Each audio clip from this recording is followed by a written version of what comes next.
نحمدُ نصلی علی رسولِہ الکریم اما بعد اعوذ باللہ من الشیطان الرجیم بسم اللہ الرحمن الرحیم۔ محترم سامعین کرام السلام علیکم رحمۃ اللہ وبرکاتہ۔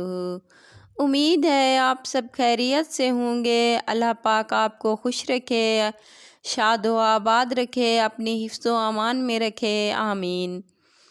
آج ہم بیان کریں گے خواب میں پھول دیکھنے کے حوالے سے۔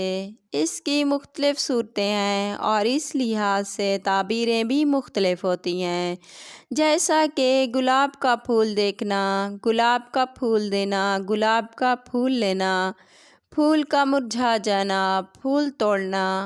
اس کے علاوہ بھی کئی صورتیں ہیں۔ اگر آپ اپنے خواب کی تعبیر جاننا چاہتے ہیں تو ویڈیو کو اینڈ تک لازمی دیکھنا۔ اگر آپ نے ہمارے چینل کو سبسکرائب نہیں کیا تو سبسکرائب کر لیں اور ساتھ لگے گھنٹی کے بٹن پر کلک کر لیں تاکہ ہر نئی آنے والی ویڈیو کی اپڈیٹ آپ کو بر وقت مل سکیں۔ یہ آپ لوگوں کا پیار ہوتا ہے، محبت ہوتی ہے۔ اب آتے ہیں اپنے موضوع یعنی خواب میں گلاب کا پھول دیکھنا۔ اگر کوئی دیکھے کہ گلاب کا پھول ہے تو اس کی تعبیر ہے نیک صالح بیٹا پیدا ہوگا، اہل و عیال سے آرام ملے گا، لڑکی بیاہ لانے کی دلیل ہے۔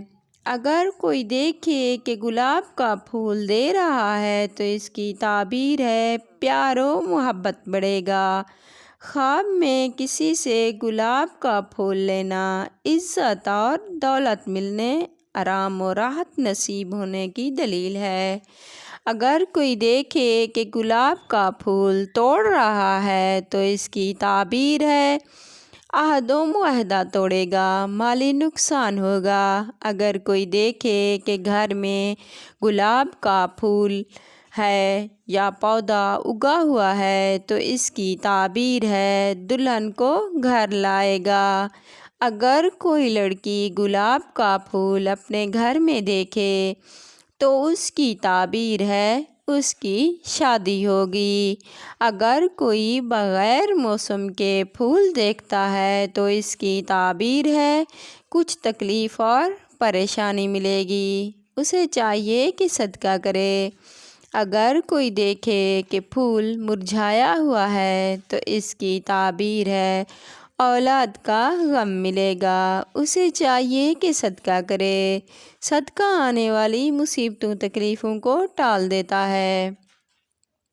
اگر کوئی دیکھے کہ وہ پھولوں کا ہار بنا رہا ہے تو اس کی تعبیر ہے کہ اس کی شادی خوبصورت کنواری لڑکی سے ہوگی۔ اگر کوئی لڑکی دیکھے کہ وہ پھولوں کا ہار بنا رہی ہے تو اس کی تعبیر ہے اس کی شادی خوبصورت کنوارے لڑکے کے ساتھ ہوگی۔ اگر آپ کو ہماری ویڈیو اچھی لگی تو لائک کرنا، اپنے دوستوں رشتہ داروں کو شیئر کرنا، کمنٹ میں اپنی رائے کا اظہار کرنا۔ اگر آپ کوئی ایسا خواب دیکھو جس کے جاگنے کے بعد آپ کو فیل ہو کہ اس کی تعبیر اچھی نہیں ہوگی تو چاہیے جاگتے ہی اعوذ باللہ من الشیطان الرجیم 3 بار پڑھ کر اپنے رب سے پناہ مانگ لیا کرو۔ اس طرح انسان خواب کی بری تعبیر سے بچ جاتا ہے۔